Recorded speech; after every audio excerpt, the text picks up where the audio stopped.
Well, while it may feel a little early to get into the holiday spirit, our guest this evening is the writer and director of a brand new Christmas movie musical that's hitting theaters next week. Adam Anders is a four-time Grammy nominee and two-time People's Choice Award winner, serving many years as the executive music producer of the TV show Glee. He sold over 100 million records and worked with artists such as the Jonas Brothers, Miley Cyrus, and many others. Adam's music can be heard in such movies as High School Musical, The Wedding Planner, Rock of Ages, and more. He's making his directorial debut, however, in the new film Journey to Bethlehem, starring Fiona Palomo, Milo Manheim, and Antonio Banderas. Let's take a listen to the trailer. Brand new movie musical Journey to Bethlehem is in theaters next Friday, November 10th. Welcome to the Busted Halo Show, writer-director Adam Anders. Welcome. Thanks for having me. That was a new experience, listening to the trailer. Not quite how you make them, right? Well, exactly. Although, but those snorting noises were a donkey for you listening. If you're wondering what that was, it's a donkey noises.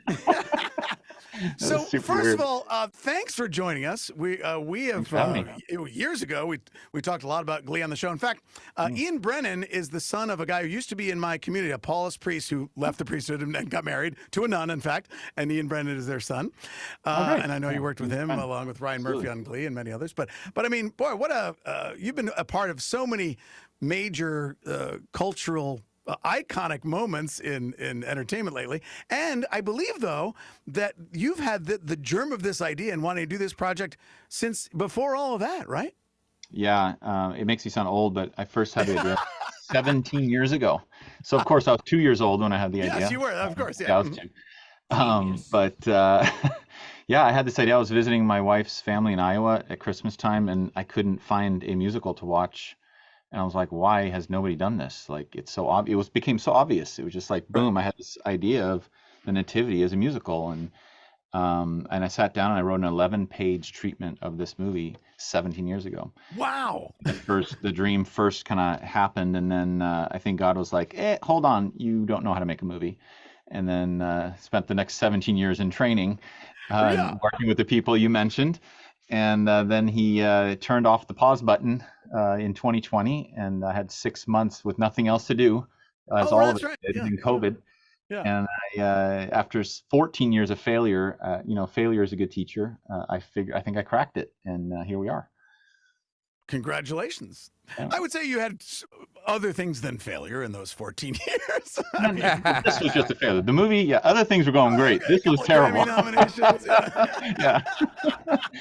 Yeah. Life has to balance out. From what I understand, though, I mean, your faith has been important to you all throughout that. A lot of people that we've talked to on the show, I've been doing this show for almost 17 years, as a matter of fact. A lot of people that we've talked to in the secular world, entertainment world, sometimes struggle with that. It seems you've been able to be very successful, hold on to your faith, and now really want to produce something that I would say will allow a brand new audience to hear this story. Yeah, I mean, I've never hidden my faith. I am who I am, and I think at the end of the day, if you do good work and you try to strive for excellence and you show up and you're on time and you're not a total jerk to work with, that's a pretty good ministry, as I would say. Right. And that was kind of my thing. And living in Hollywood, and you feel like you're an island as a Christian sometimes in Hollywood, right? Right. But yeah, it's just been 20 years of building relationships and trust with people, and now they're not, they know who I am. They're probably not surprised I made this movie. So as you intimated a few moments ago, there certainly have been plenty of filmed and stage performed expressions of what we know to be the Nativity story. But when I first started watching the trailer and getting to know some of what will be premiering next week, I'm like, wow, this is very different and yet very compelling to make it very modern music, people that can sing and people that can dance, like good-looking people like we would see on TV and all that. And it's like I'm almost captivated by a story that I know, and yet I want to see how it comes out. Yeah, I think there's something for everyone. I think for Christians, for us who know the story and are believers, we know how it ends, but you've never seen it told this way. Yeah. And I think, Ron Howard once said when he was doing Apollo 13, well, how do you do a movie we know it ends? And he said, well, you don't know how they got there. You know they got home to Earth, but you don't know how. And that's where the tension came in. And so I think for us who know the story, between the music and the stories and the things I dive into, the relationships and things that we never really have thought about, It's compelling. But then for people who don't know what Christmas is about, they're like, this is cool. I mean, this is all new. And I really made it for everyone. I didn't make it for Christians. I made it for everyone. And, And thank you for allowing Antonio Banderas to now elevate from a pussycat to now he's Herod. He's King Herod. He's out to get you. I like him in a bad role, and particularly a singing bad role. Dude's done it all at this point. Dude's done it all. Is it Puss in Boots? Yeah, he's amazing. Man, what a talent. I had him tops of my list for Herod for 3 years. Oh, yeah. And it was kind of a long shot. Come on, I'm a first-time director. It's this little, faith musical, and we're never going to get him. But I'm kind of tenacious, as you can hear, from 17 years trying to make this movie. 3 years to get Antonio is nothing for me. So last fall, I got in touch with the manager, and he liked the script and the song. And then he talked to Antonio, sent him the song, and he loved the song.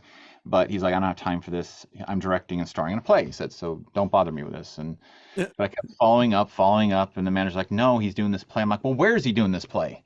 And he said, Madrid, Spain. Well, I had just moved to Madrid, Spain to prep the movie. Oh, really? Well, that's not a coincidence. So we started buying tickets to his play and going every night. I started stalking him. I went guerrilla style on it. And I kept texting the manager, I'm here. Yeah, let him out and let him talk to me.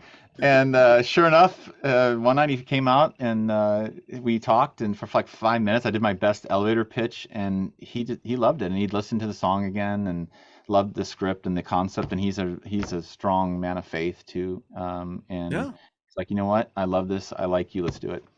It was a huge win. Was he like, if you stop coming to my play, I'll do your movie? Like that? Yeah. No, you know what? We did an EPK on set, and the interviewers asked him, why did you take this role? And he said, because he came to my show. Whoa. It meant a lot to him. Worked Yeah. out. Yeah, it did. Adam Anders is our guest here on the Busted Halo Show, 4-time Grammy nominee. He used to be the music producer for the show Glee.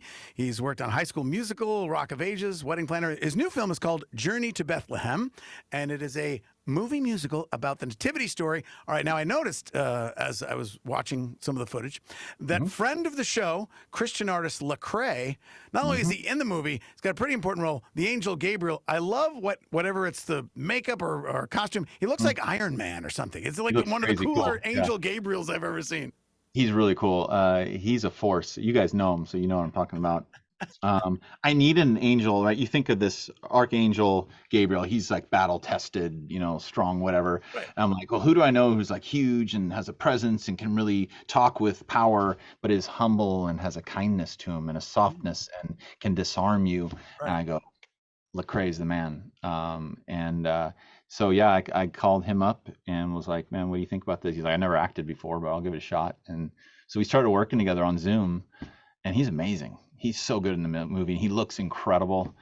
It's very cool. I think he has like the show-stopping moment in the movie, frankly, and the biggest laugh in the whole movie too.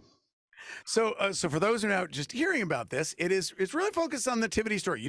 You're not giving us a musical about the whole Bible or the whole New Testament or anything like that. No, it's primarily a Nativity story. And what I thought was interesting, that quite honestly, we really don't get very much in either other filmed or performed versions, or quite honestly, even in the scriptures themselves, we don't get a lot about the love story between Mary and Joseph. Never. And you really do explore that. It's the original Romeo and Juliet when you think about it, right? They shouldn't have been together. He should have left her. She should have been stoned.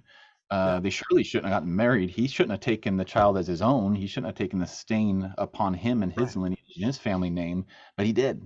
We know they stayed together because the Bible says that, but we don't know how they got there, and we don't know if it was for love or for duty. So I'm like, well, let's explore that. That's really interesting to me. And Milo and Fiona are just amazing. Their chemistry, they did a phenomenal job portraying that relationship. And I just think it was fun. When I had this light bulb idea all those years ago, I just saw it in front of me. You have this love story that we don't talk about. You have a built-in villain with Herod, and then I needed any family movie needs comic relief.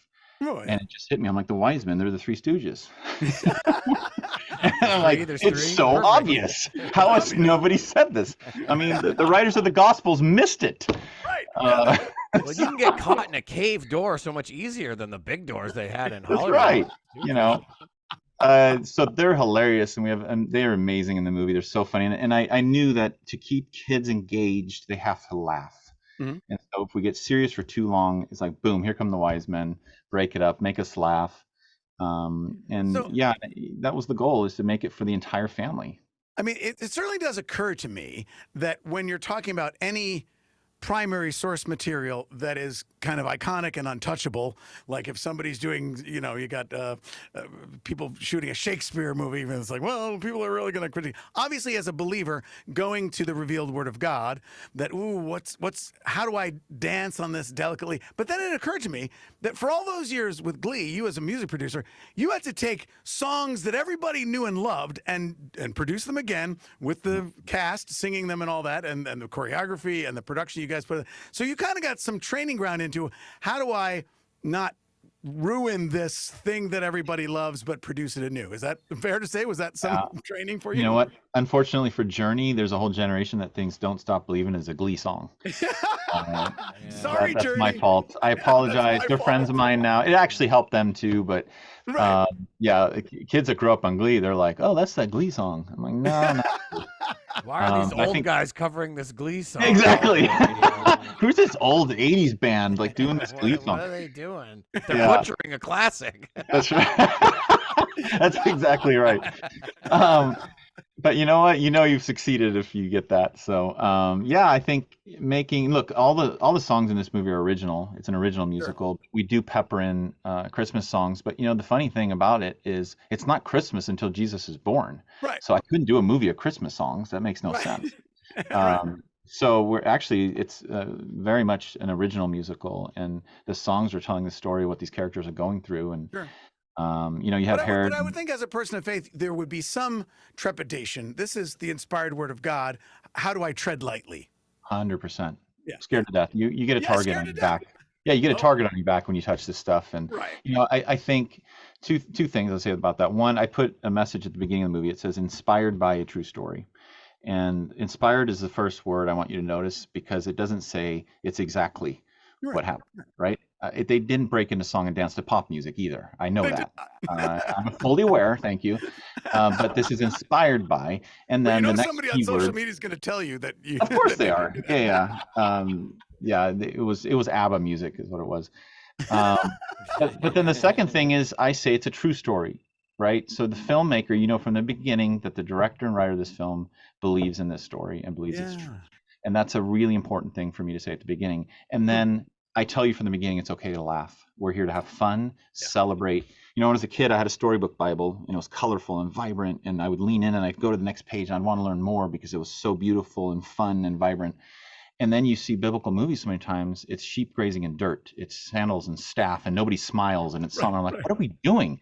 It's Christmas, celebrate. You know? So I'm like, I'm not doing that. This is going to be colorful, it's going to be fun, kids are going to laugh, you're going to have a great time, but you're going to know what Christmas is about by the end of this movie. And it all starts next Friday, November 10th, when Journey to Bethlehem hits theaters. Adam Anders, thank you so much for spending time with us this evening. We'll put a link on our radio blog so people can link and go find, where should I go see the movie? Yeah. Other than Go see it. Fandango, you know, that's easy Go see too. it early and often, I say, because Early and often. if you wait till Christmas, it won't be in theaters. I can tell you that. we're talking Go about it next now. week, please. Yeah. Adam, thank you so much. What a joy. Thank you, guys. Thanks for having me.